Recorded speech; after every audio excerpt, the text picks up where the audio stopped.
Velkommen til Udsyn fra vandkanten, hvor jeg giver mit syn på små og store politiske problemstillinger.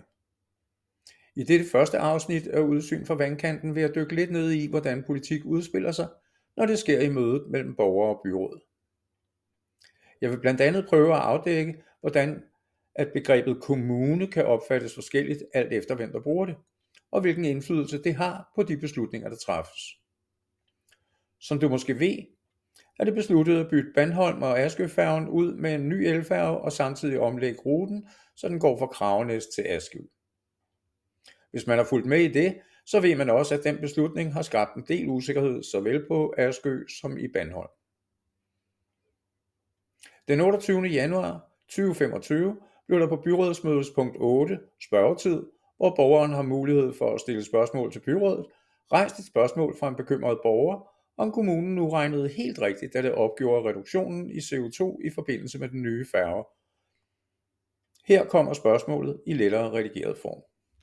Jeg læste i Folketidene, at på de kommunale bygninger, der har man sparet 216 tons CO2 i 23.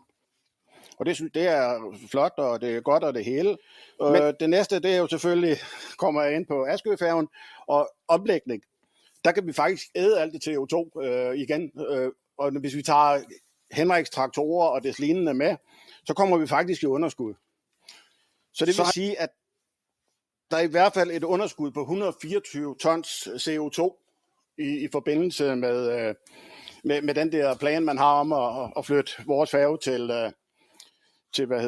Kragenæs. Udover det kunne jeg jo så godt tænke mig lige at vide lidt om, hvad der ellers er i gang. Nu hørte jeg jo lidt om det der med oliefyr og det lignende, det skulle ikke være varmepumper og sådan noget, altså måske og alt det der.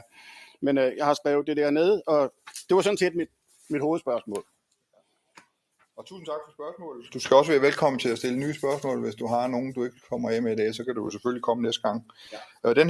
Spørgeren mener altså, at man ved opgørelsen af den estimerede CO2-udledning skal medregne de afledte konsekvenser af for eksempel at flytte færgefarten til Kragenæs Askø.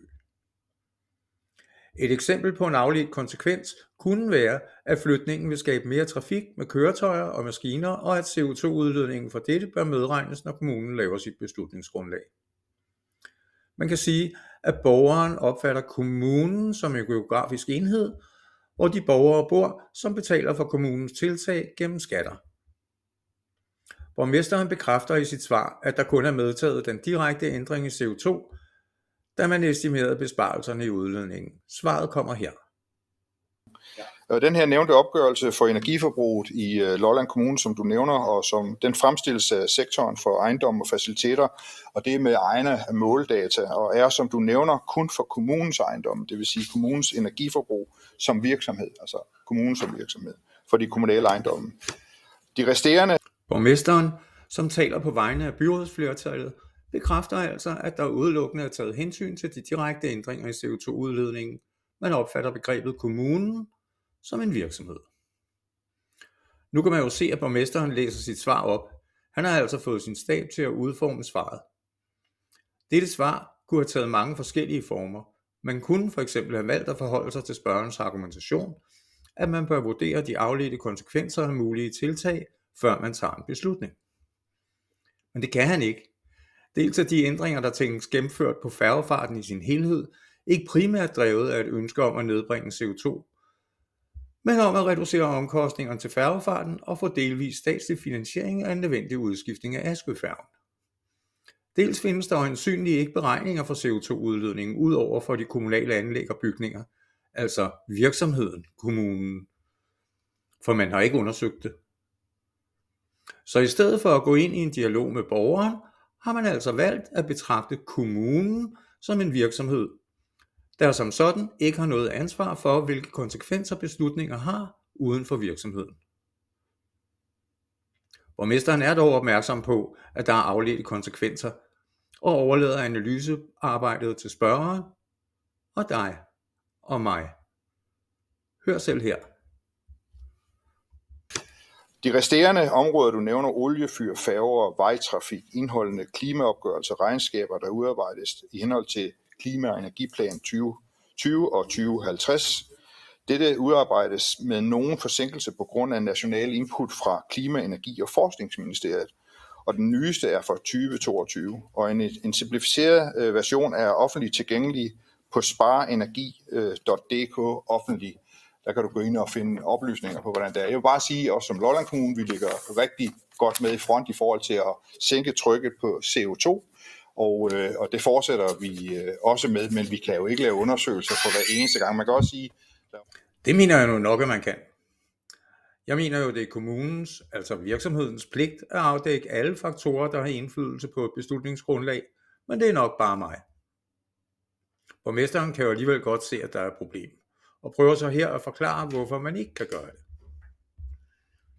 Der er også en landmand, der har købt noget jord på Askø. Uanset om færgen sejler fra Askø, så skal han stadigvæk transportere dem derover. Det havde jo også været et nedsæt på CO2, hvis der stadigvæk var en landmand på Askø, der havde sit landbrug derovre. Så der sker jo en bevægelse i samfundet, og det har jo også påvirkning.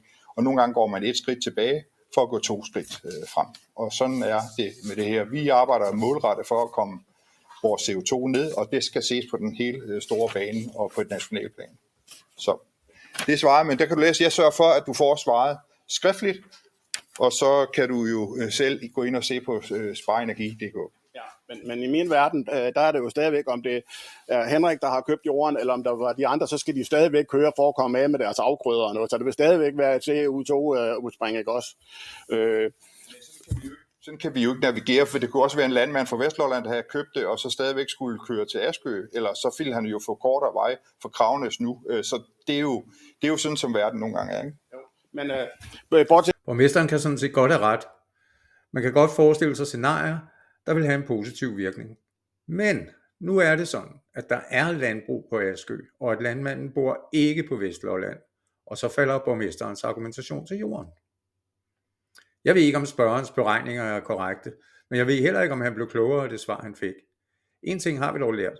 Kommunen og embedsværket har ikke vurderet de afledte konsekvenser, og derfor kender vi ikke den endelige effekt af kommunens planer.